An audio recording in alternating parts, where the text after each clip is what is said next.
Africa was never poor. Before skyscrapers ruled the West, before banks controlled the world, Africa was already wealthy, not in dollars, not in stock markets, but in land, gold, systems, trade, and power. So how did the richest continent on Earth become labeled poor?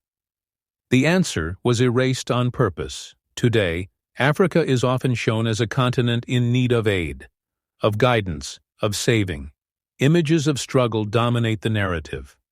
But history tells a very different story. A story of empires richer than medieval Europe, cities larger than London, trade routes that powered the ancient world. Africa was not behind. Africa was ahead.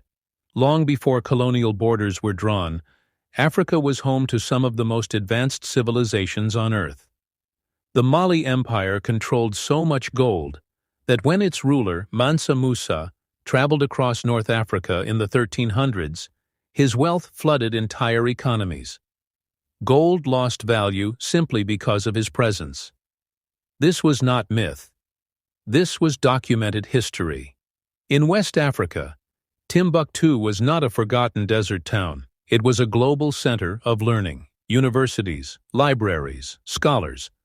While parts of Europe were still struggling with widespread illiteracy, African cities were educating the world. But Africa's wealth was not just gold. It was land ownership without mass homelessness, food systems without artificial scarcity, trade without permanent debt. Wealth in Africa meant well-being, not hoarding, community, not isolation, stability, not excess.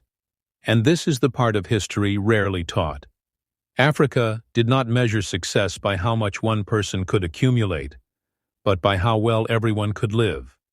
Then came the turning point. Africa did not become poor by accident, it was dismantled systematically. Colonialism did not just take land, it took systems. Borders were drawn to divide communities that had lived together for centuries. Resources were extracted, not developed. Economies were redesigned to serve foreign industries. Goal: D left, labor left, power left.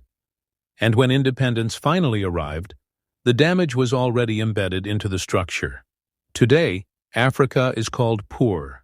Yet, it exports trillions of dollars in resources every year. The contradiction is impossible to ignore.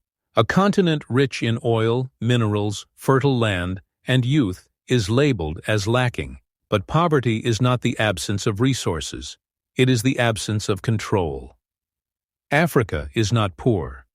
Africa is priced cheaply. The story of African poverty survives because it benefits someone. It justifies exploitation. It excuses imbalance. It silences history. But history is not destiny. The systems that once built African empires can be rebuilt. The knowledge was never lost. It was only silenced. So the real question is no longer what Africa lacks. The real question is, who benefits from the world believing that Africa was ever poor? And here's the part that unsettles even historians. Africa didn't just have wealth. Africa defined wealth for the rest of the world. Long before European banks existed, African kingdoms controlled global trade routes. Salt, gold, ivory, textile, entire economies depended on African supply. In fact, for centuries, Europe did not trade with Africa as equals. Europe traded through Africa to survive. North African merchants connected the Mediterranean